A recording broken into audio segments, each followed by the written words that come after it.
Assalamualaikum anak-anak. Kembali kita ketemu di mata pelajaran ilmu pengetahuan alam. Tetap semangat, meskipun kalian pembelajarannya dari rumah. Kita harus tetap semangat, oke ya? Oke, siapkan buku-buku kalian, LKS, buku paket, buku penunjang yang lain ya. Kita mulai pembelajaran IPA hari ini. Materi yang kita bahas adalah tentang sistem organisasi kehidupan. Oke anak-anak, lihat gambar. Ada ini nanti, ada gambar-gambar ini apa ya. Nanti kita bahas ya satu persatu ya. Oke, kita perhatikan struktur organisasi kehidupan. Itu terdiri atas apa saja? Dilihat. Oh, ternyata ada sel, ada jaringan, ada organ, ada sistem organ, juga ada organisme. Nanti kita bahas ya. Oke, berikutnya yang pertama yaitu tentang sel. Apa sih sebenarnya sel itu? Sel adalah suatu satuan atau unit terkecil yang menyusun tubuh makhluk hidup. Kalau kita sebut sebagai makhluk hidup, berarti ada manusia, atau ada hewan, ada juga tumbuhan. Semua tubuhnya tersusun atas sel. Oke ya. Struktur sel dibedakan jadi sel prokariotik dan sel eukariotik. Apa perbedaan keduanya? Coba perhatikan, pada sel prokariotik, inti selnya tidak berselaput, inti selnya tidak bermembran. Kita contohkan pada sel bakteri. Sedangkan pada sel eukariotik, inti selnya sudah memiliki pelindung, memiliki membran. Kita contohkan pada sel tumbuhan, juga pada sel hewan. Oke, sel prokariotik, kalian lihat gambarnya. Ini kita contohkan adalah bentukan bakteri seperti ini. Bahwa bakteri itu memiliki bagian-bagian, oke ya, yang ada di seputar tubuhnya. Ini adalah rambut-rambut. Nama lainnya adalah pilih, oke ya, pilih. Kemudian ada bintik kecil di sini memiliki fungsi untuk mensintesis protein, namanya sebagai ribosom. Kemudian ada pelindung pertama yang disebut sebagai membran plasma, agak keluar ada dinding sel. Kemudian ada juga yang disebut sebagai kapsula pelindungnya juga. Yang perlu kita perhatikan adalah bagian dalam ini. Inti selnya itu tidak terbungkus di sini, sehingga dia tersebar seperti ini. Tidak ada pembungkusnya, itu pada sel prokariotik. Kemudian organ yang lain yaitu ada rambut. Ini bukan rambut apa ya? Iya, rambut lah untuk bergerak, namanya flagella nama lainnya. Oke ya. Oke, ini adalah gambarnya sel prokariotik dan sel eukariotik. Kalian perhatikan. Ini organelnya sama, yang perlu dicermati adalah bagian ini. Ini adalah inti sel tersebar, sedangkan pada sel eukariotik, dia berada tetap di tempatnya karena dia memiliki pelindung, memiliki selaput. Ya, seperti ini. Oke, perbedaan sel hewan dan sel tumbuhan. Nanti kalian ada tugas ini, yaitu mengerjakan kuis. Tapi sebelum kalian mengerjakan kuis, kita perhatikan pembelajaran hari ini dulu, baru nanti kembali ke kuis ya. Kita lanjutkan pembelajaran. Bagian-bagian sel dan fungsinya tadi sudah saya jelaskan bahwa sel itu tidak kosong, ada bagian-bagiannya. Bagiannya apa saja namanya ini? Ada dinding sel, ada membran sel, ada sitoplasma. Ini adalah organel-organel yang ada pada sel hewan dan sel tumbuhan. Apakah sama? Tidak. Karena ada bagian dari sel tumbuhan yang tidak dimiliki oleh sel hewan, ada bagian dari sel hewan yang tidak dimiliki oleh sel tumbuhan. Seperti itu.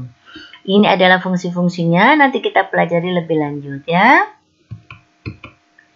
Nah, ini adalah gambar sel tumbuhan, perhatikan. Tadi bukan seperti kotak kosong, tapi di dalamnya ada organel-organel.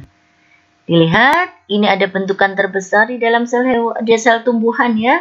Ini namanya adalah vakuola. Kemudian ada kloroplas di sini, atau kita sebut plastida boleh.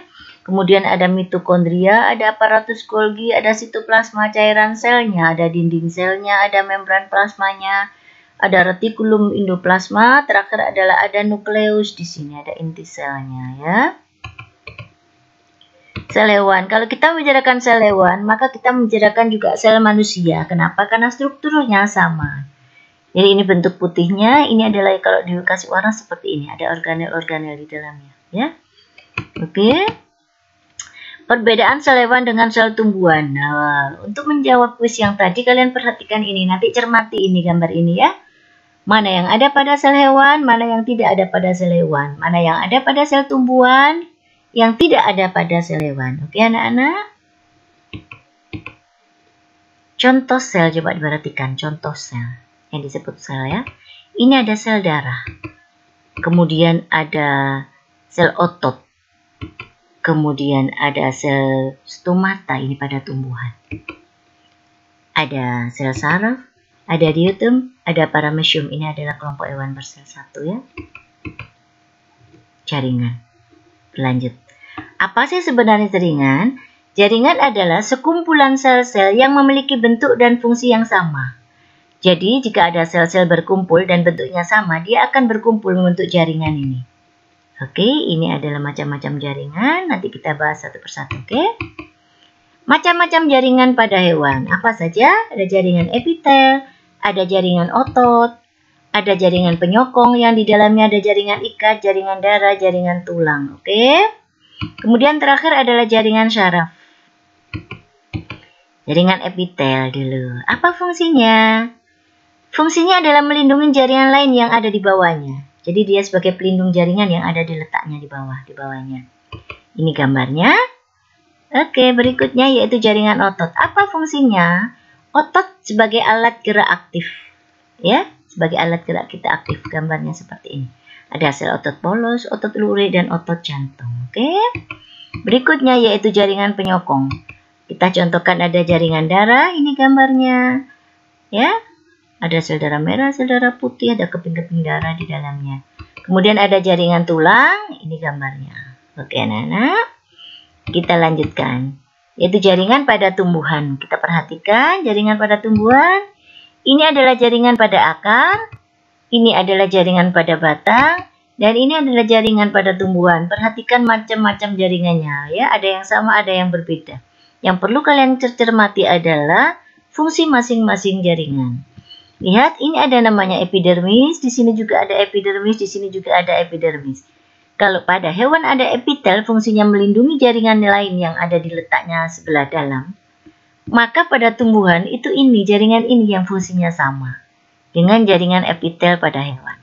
Ya, sedangkan jaringan lain nanti kita pelajari lagi lebih lanjut ya. Kita pelajari lagi di buku lebih lanjut. Jaringan ini fungsinya untuk apa dan lain-lain sebagainya.